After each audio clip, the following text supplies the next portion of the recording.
done at the same venue in the lead up to the 2007 general elections, in which APs were later dispersed as election officials and poll agents for the Party of National Unity.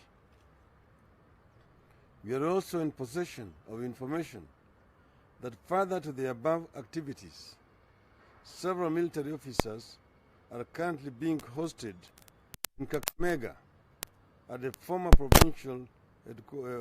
provincial premises. We have information that these military officers are being prepared so as to be recruited by the IEBC as polling officials in the ongoing recruitment process. We are inclined to believe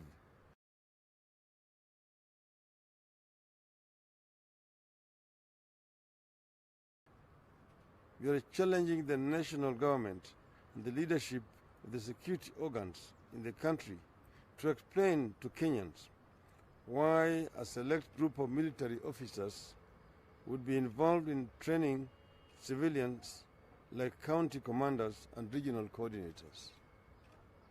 We also want to appeal to our military to remain faithful to the traditions of this country and their call of duty, and refuse to be dragged into politics, and instead focus on keeping our country safe. That has been our proud tradition as a country. This generation must keep it going. End of statement.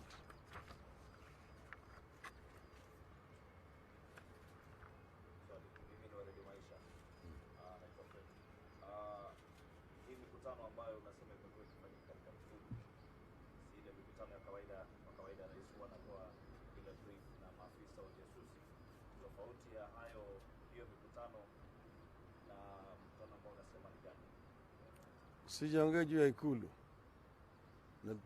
Ningependa uchukue hii statement na uyasome. Tumesema mahali ambayo hizi mikutano zimefanyika.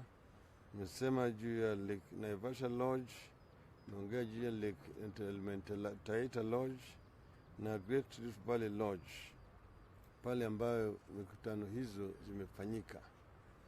Na mkifanya uchunguzi mtapata ya kwamba hizo mikutano zimefanyika huko. Vile vile nimesema kwamba kuna mkutano ambayo inaendelea wakati huu ambayo watu wanafundishwa katika ile kituo cha jeshi ya Embakasi, na mnaweza kutuma watu wenu wakati huu waende wakachunguze, na wanaenda kupata kama kitu hiyo inaendelea wakati huu, sio kesho. Vile vile nimesema ati kuna wanajeshi ambayo wamepelekwa Kakamega katika kile ambayo ilikuwa makao makuu ya provincial administration Kakamega huko. Hata yule ambaye anaitwa county commissioner amewaachia ofisi yake kwao wakati huu, na ni wanajeshi ambao wametuma huku karibu watu 100 na kitu.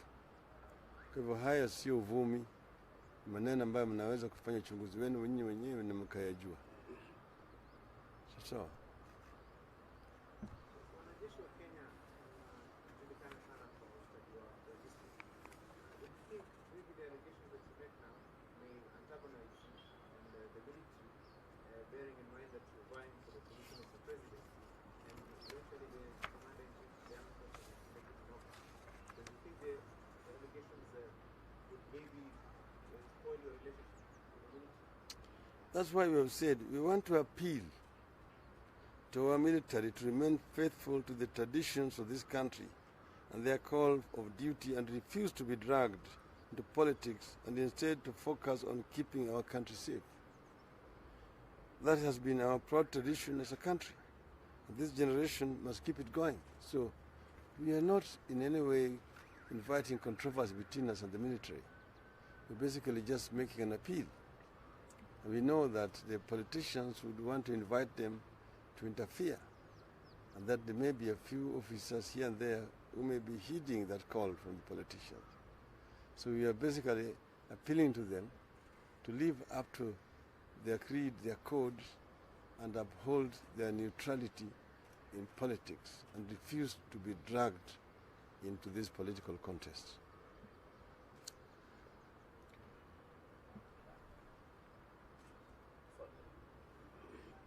Mtu atauliza kwamba ile unaondokea masuala ambayo yalikuwa Kajiado na kufuatilia masuala mengine, utasema nini kuhusu hayo?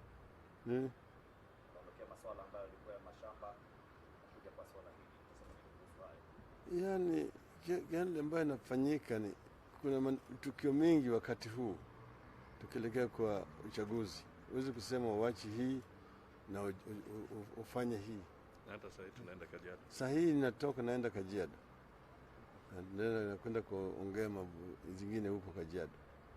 Lakini sasa hii press conference tumeita kudeal na hii maneno ambayo ni mambo ya dharura ili ijulikane.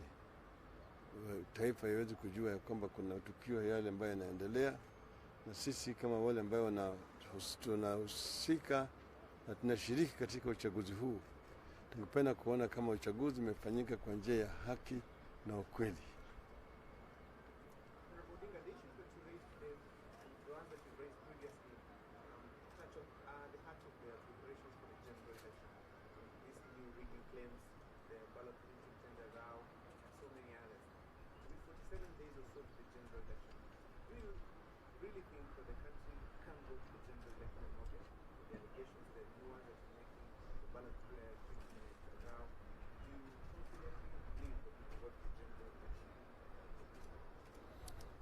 This country deserves proper leadership elected in a democratic way.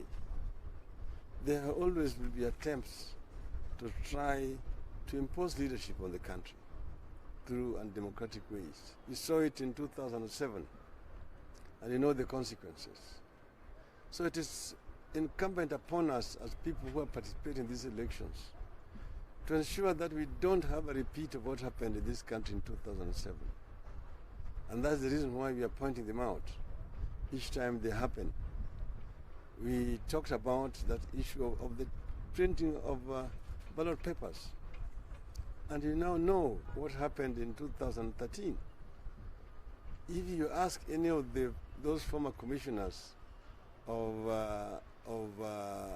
the defunct IEBC, they will confirm to you that there were 2 million extra ballot papers which were printed and which were handed over, and were handed over then to the Director of Intelligence, and they were marked at the Kenyatta University, and they were stuffed. And when the computer was rejecting the stuffed ballot papers, they crashed the server of the computer. And that's why they delayed the announcing of the presidential results.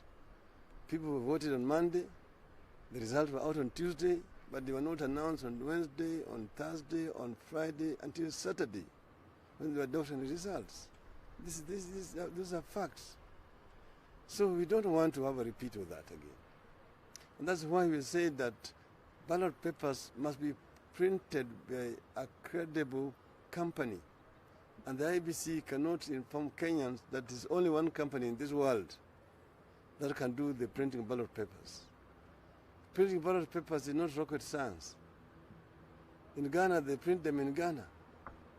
You only fear that if they were to be printed here in Kenya, they would do monkey business with it, as you know. But there are several companies in Europe, in Belgium, in Germany, even the UK, which are capable of doing the printing. They have been making some wild allegations that there's a company in South Africa. I've just heard about that company from one Mr. Duale, that they have been funding for that company. I am not that cheap to be involved in tenders for printing of ballot papers. I would never stoop that low. So those are basically diversionary tactics, trying to divert the attention of the country. That, CORD or NASA was also rooting for another company. We are not rooting for another company. But we told you that there's evidence that this company even played host to the president in Dubai. That is not a secret. It's not a secret. And that they went to State House also, and even you saw the pictures. Now they're telling you, oh, that was a delegation of the Chamber of Commerce. But you can be a leader of a company, and you're also a chairman of Chamber of Commerce. The chairman of Chambers of Commerce are themselves businessmen. Okay? And that's a good enough. Thanks.